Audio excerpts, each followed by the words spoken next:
Hamilton, and this is Garden TV, and I'm in the studio with Susan Cohan. Hi. How are you? I'm good. And you're one of the judges in this year's I am. panel. It's been pretty exciting. You've got the power. Well, no. You have to really, no, it's not the teasing. power. What got you into this whole business of gardening? Well, I've always been a gardener. I've been a gardener since I was a child. I had a garden. My father had a vegetable patch, like many fathers do and did. And I've also been a designer. So when it came time for me to think about something that I wanted to do for the rest of my life, I thought, why don't I just put those two together and see if I can make it work? And I did, and I've been really fortunate to have had such a great response to my work and the way I write, and it's been a really great ride. Now, do you have a boutique? You have a... No, I'm a landscape designer. Okay. I run a landscape design studio. We call it a boutique studio because it's that's small. that's what I was It's small, and we keep it small, but I do run a landscape design studio. We build residential projects. And that's out on the East Coast? Mm-hmm. In the New York metro area. Now, you said as a child that your father had gardens. Did you kind of follow him around and help him do all that kind of stuff? No, we moved when I was 10, and we moved to a house, and there were 3 kids, and it was a much bigger property, so my father decided that each one of the kids would get their own garden. It stuck with me. Didn't stick with anybody else. That's a really neat but idea, it stuck though. with me. Yeah. And I could grow, I grew weeds. I thought they were great plants, but I grew weeds. So. I remember picking the dandelions out of the yard and bringing them into my mother. I would swear these were valuable plants, but I grew weeds. Good. So I wanted to ask you, tell me about Miss Rumphius. Oh, that comes from when my son was a small child. I read him books every night, and there's a wonderful book by Barbara Cooney called Miss Rumphius Rules. Miss Rumphius has a fabulous life and ends up at the end of her life sowing lupine seeds throughout the country. I've read that it's book. A great that just gave me goosebumps. It's a great book, but rule number 3, she lives by 3 rules, and rule number 3 is do something to make the world more beautiful. And I think that that's a great thing to try and live up to and live by.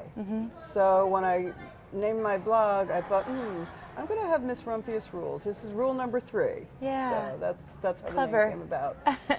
And so then, was it you're the co-editor of Leaf magazine, so you've been Co-founder writing and editor. You've been writing about gardening and that type of thing for many years. Is that kind of what inspired you to start the blog? No, the blog was started way before anything else, and I started the blog because I love to write, and I didn't really care if anybody read it, because at that point when I started my blog, it wasn't there weren't a lot of garden bloggers. Yeah. And out of that came a way to explore ideas with words rather than just as a design project, because as a designer you're limited by whatever projects you have. Yeah. And this way I could explore different things. I could be include pictures, and I could make a point in a written form, which is very different.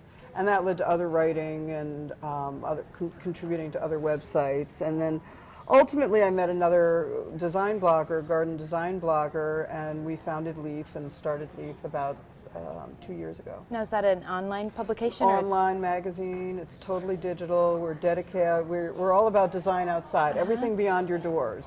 It's not a gardening magazine. It's more a magazine about gardens and design and living outside in the same way that we explore lifestyle inside. So we have a lot of different things. We talk about food and fashion and gardens and plants. My goodness, everything. that must keep you really busy. It does, but it's a good ride so far. Yeah, what a great way to build a career and a lifestyle. We have really great dedicated readers, so that's really good. Good. And lots of them, so that's even better. Yeah, you gotta love that.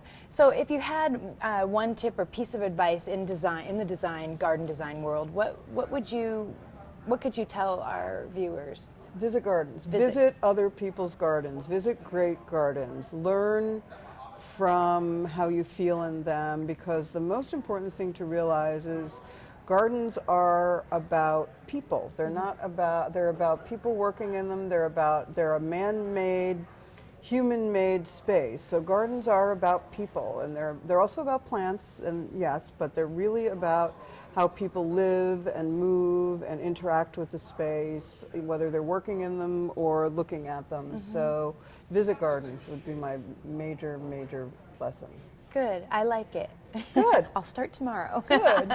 Well, thank you so much, Susan, for Sure. coming and spending a little time with Sure. us. We really No appreciate problem. it. Thank and you for having enjoy me. the rest of your stay. Oh, I will. Okay. All right, thanks. Thank you. This is Holly Hamilton with Garden TV.